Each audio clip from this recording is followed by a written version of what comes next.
film with friends, missing VHS videotape repeating.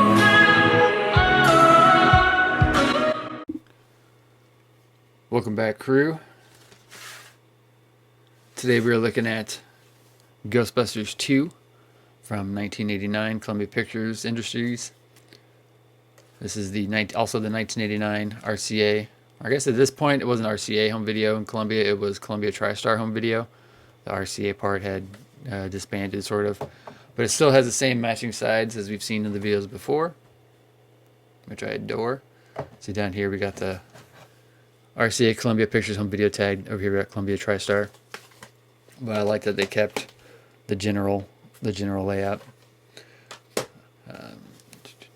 Written by Harold Ramis and Dan Aykroyd, also directed by Ivan Reitman, as was the sequel. Brings back the original cast. Bill Murray, Dan Aykroyd, Sigourney Weaver, Harold Ramis, Rick Moranis. And they always leave Ernie Hudson off the covers for some reason. I think Ernie Hudson's fantastic. I like Ernie Hudson. Ernie Hudson's been in so many fantastic movies.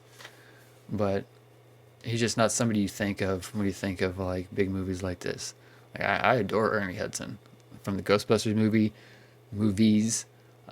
He was awesome in Basketball Diaries, which is a great film, and of course he was in The Crow, and I think he was fantastic in The Crow. So I think Ernie Hudson's kind of underrated or underappreciated, if I might say.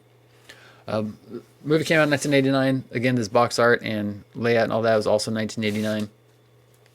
I think Peter MacNicol gives a hilarious performance in this film. Obviously, it doesn't stand up as well as the original, but I still think it's fun for what it's worth. I remember having a little cassette tape of the single by Bobby Brown. That was the Ghostbusters theme, or the Ghostbusters song that they used for this one, as opposed to the Ghostbusters track from the dude's name I can't remember right now from the original. I probably still have that tape somewhere in the archive. What I think is fun is in this movie, toward the beginning, there's a little dark-haired girl playing with a puppy. When Harold Ramis is doing experiments and he tells her, now take away the puppy.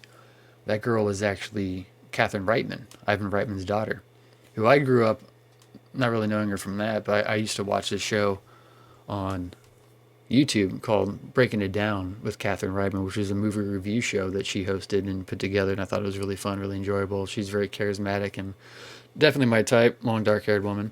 And she actually has a show now, Canadian show, but I think you can find it on Netflix, called Working Moms. That's 4 or 5 seasons deep, and I think that's a really fun show, and I really enjoy watching her. It's just a talented family. Jason Reitman, Catherine Reitman, Ivan Reitman. That whole entire family has done some spectacular work.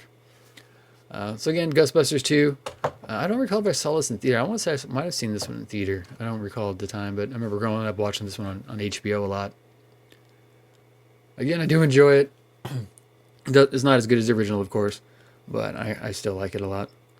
Let me know your thoughts below on this one, on all the Godfather, on all the Ghostbusters movies, and I like hearing from you guys. As always, like, comment, share, subscribe, and I'll see you next time.